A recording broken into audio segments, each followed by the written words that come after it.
Chinese demographics made headlines earlier this year when Beijing announced that the country's population had shrunk over the prior 10 years. Commentary naturally and correctly speculated on how the unfolding trend would set back the nation's economic prospects. What much of this commentary missed was an explanation of exactly how demographic trends will do the economic damage. Here is that needed perspective. China's demographic grief has its roots some 35 years ago with President Deng Xiaoping's decision to limit Chinese families to only one child. He did it to free up as much of the population for work as possible in anticipation of China's late 1970s opening to the world. And this so-called one-child policy worked to an extent. According to data collected by the Pew Research Center, Chinese fertility rates fell in the 1980s from an average of 6 to 7 children in each woman's lifetime, to less than 3.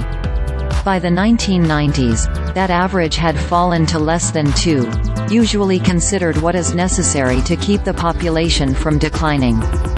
It has stayed that low since. The relief from child-rearing needs did free up more and more people to work outside the home.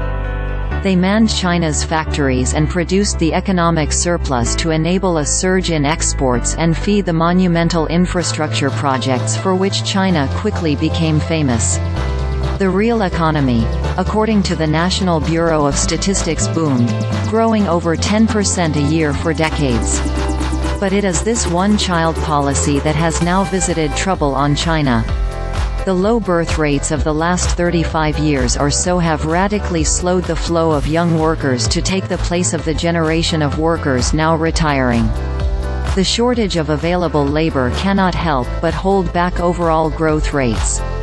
Beijing calculates that now China has only half the number of factory workers it needs. Even more imposing from an economic standpoint, the limited labor force increasingly will have to support a large population of retirees.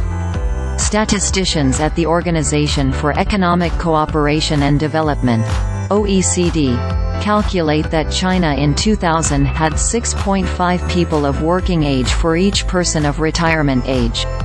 By 2010, that the ratio had fallen to 5.4, and by 2020 to 3.6. By 2040, the OECD projects the ratio to fall to 1.7. This limited number of workers will have to support themselves, their immediate dependents, and about half of what each retiree needs.